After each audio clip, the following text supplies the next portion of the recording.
Bonjour à tous, bienvenue sur Fan de Couteaux. Aujourd'hui, je profite de la venue de Joe, Kamaxrom, pour vous faire une présentation de ses collaborations avec les marques Kaiser et la marque Concept.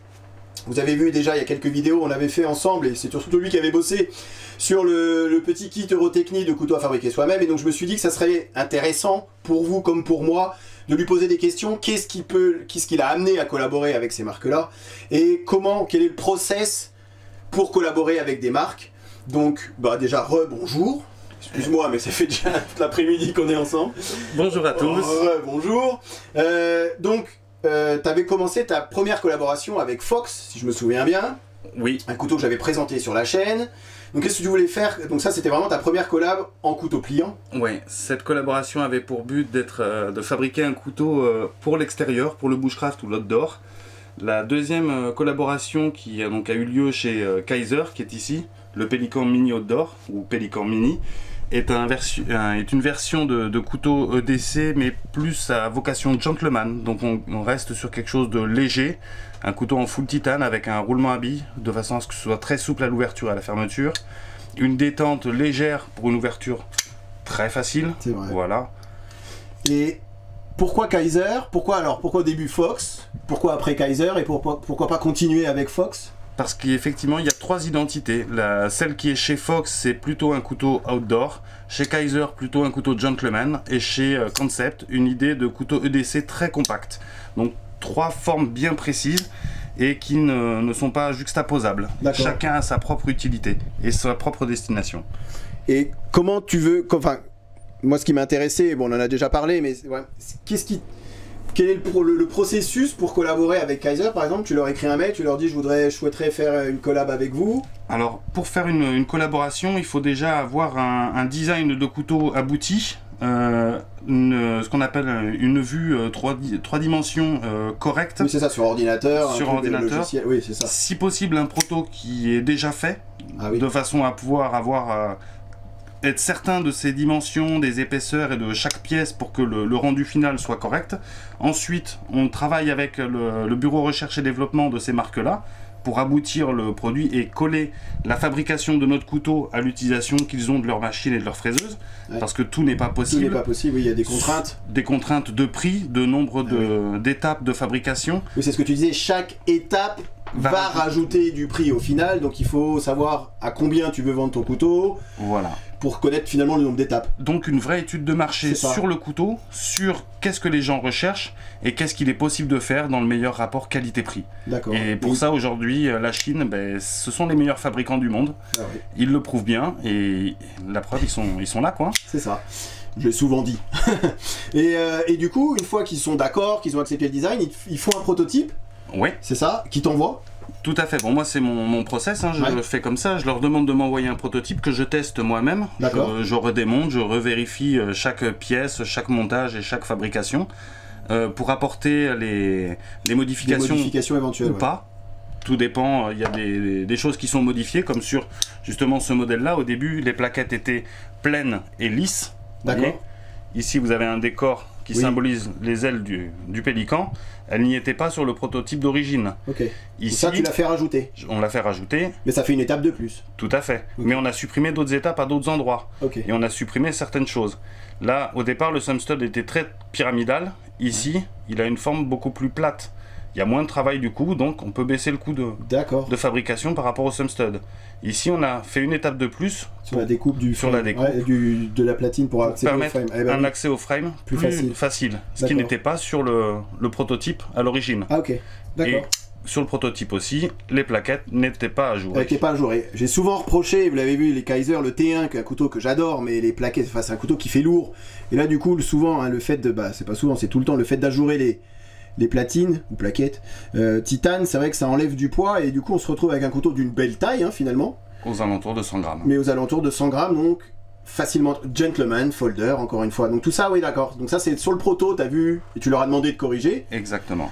Et après, une fois que tout est corrigé et qu'ils ont validé, on refait un proto. Ah, tu refais un dernier proto. Que je vérifie. Ok. Et si tout va bien et que tout est ok, on lance la production. Lancer la production. Et entre le moment où tu fais le dessin et le moment où le couteau, celui-ci, est en vente dans une boutique, ça dépend de chaque société, mais en gros, il faut minimum 6 mois pour que le projet passe du dessin au prototype.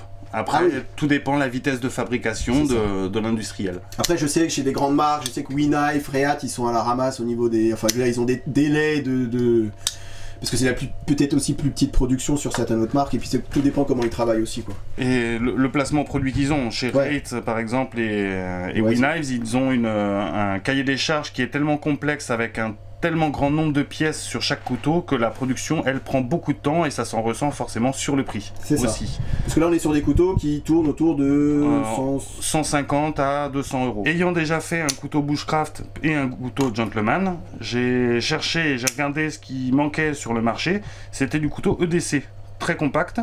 Donc j'ai décidé de passer chez Concept pour fabriquer cette gamme-là qui manquait, moi. Donc ça, c'est le Pélican EDC, et qui est plus petit d'ailleurs que le Pélican Mini. Ouais, voilà. C'est 3-6. Donc plus compact en manche, plus compact en lame, mais on a un gain par rapport au Gentleman sur les épaisseurs. Ouais, c'est plus costaud. On est sur du 3 mm sur le Kaiser et 3,5 sur le Concept. Pareil pour les plaquettes. Et ta volonté, c'était ton souhait, c'était de faire quelque chose de plus... Ouais, un peu plus robuste, un peu plus costaud, moins gentleman folder du coup que celui-ci. Voilà, on a le même poids. D'accord. Pour une taille plus petite, du fait des épaisseurs différentes, et on est sur un couteau plus robuste et plus compact. C'est ça. Du coup, il va avoir plus tendance à être capable de faire des travaux que le Pélican EDC, que le Pélican Mini ne sera pas très à l'aise pour faire. C'est ça. Là, pareil, hein, les platines ont été ajourées. On est sur du roulement à billes, vous connaissez les Chinois maintenant. C'est du S35 hein, pour l'acier sur tous ces couteaux-là. Ouais. Et pareil, c'est un truc qui m'avait vraiment frappé, mais donc c'était à peu près le même process qu'il y avait eu avec Concept, ils t'envoient un prototype. Et tu m'avais fait essayer d'ailleurs la détente qu'il y avait sur les premiers EDC, mais c'était impossible à ouvrir, quoi. La bille, le réglage, enfin toi t'aimais bien. Ouais. Mais la bille de détente, il fallait fallait avoir un pouce de camionneur, quoi. J'ai rien contre les camionneurs, mais non, bien sûr. Mais c'était vraiment très très dur, et tu leur as dit, voilà, t'as vu que c'était pas possible, qu'il fallait peut-être rectifier un petit peu. Et alors, pour la détente, il suffit de renfoncer un petit peu la bille. La fameuse bille de détente, oui. Ma volonté première était d'avoir un couteau très résistant et très solide, sauf que beaucoup de personnes avaient du mal à l'ouvrir et à le déployer.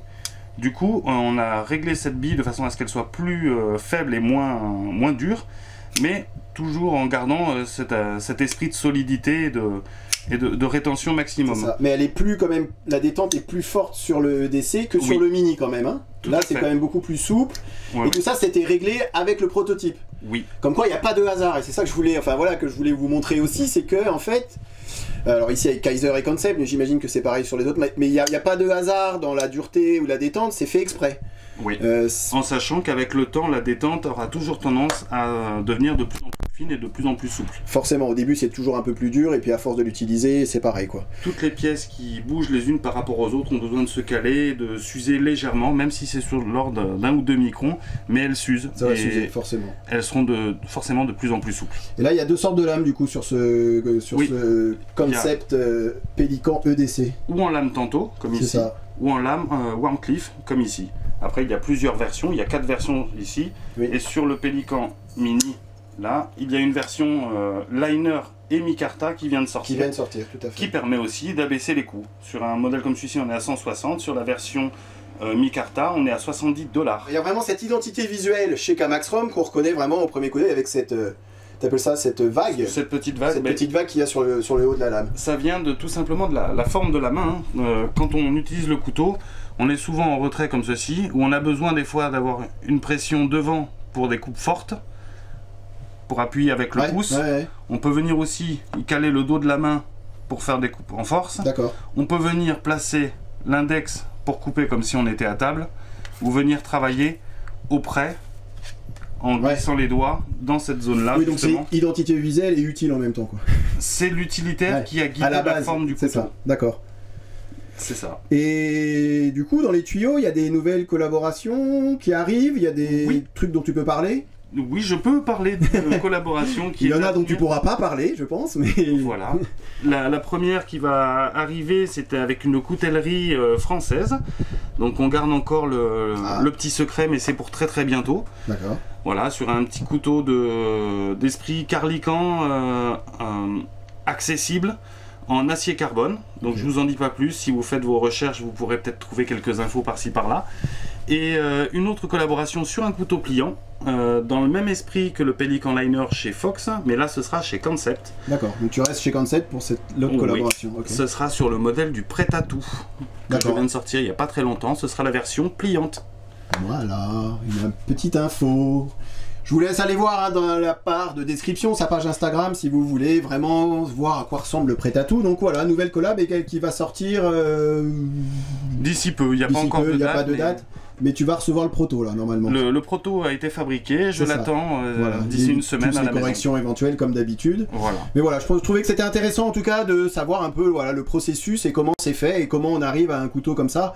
C'est pas juste du bol si la détente est dure ou pas, c'est quand même réfléchi et travaillé.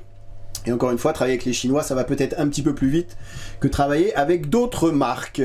On va s'arrêter là, merci beaucoup. Avec grand plaisir. D'avoir regardé la vidéo. Je rajoute juste une petite chose. Je suis pas marié avec Max Rom, forcément il habite à côté de chez moi, donc c'est très pratique qu'on se voit régulièrement. Depuis le temps c'est un ami, comme Gigi, comme Loïc récemment. Mais s'il y a d'autres couteliers qui souhaitent faire la même démarche, c'est-à-dire me contacter, venir ici, que je leur fasse une petite vidéo de présentation, alors... des couteliers avec un projet abouti, hein. Si vous êtes coutelier amateur et ça fait 2 mois que vous faites du couteau, pas forcément, mais voilà, tout ça pour dire que tout le monde va dire, enfin voilà, certains vont encore les rageux dire que ouais, c'est toujours les mêmes qu'on voit sur la chaîne. Bien évidemment, c'est un ami et voisin, donc c'est forcément c'est normal. Mais voilà, s'il y en a d'autres qui souhaitent faire la démarche, en tout cas, sachez que je suis ouvert à toute proposition amicale, bien évidemment. Je te remercie, Joe, pour tout. Et je vous remercie à vous d'avoir regardé la vidéo et à très bientôt sur Fan de Couteau, salut. Présentation, comparaison avec d'autres modèles et test de coupe en fin de vidéo comme d'habitude. Ok, allez, voyons voir ce que ça donne. Rasoir. Encore une fois, les goûts et les couleurs. C'est simple et efficace. Je suis faible, j'achète. Il n'y en aura pas pour tout le monde.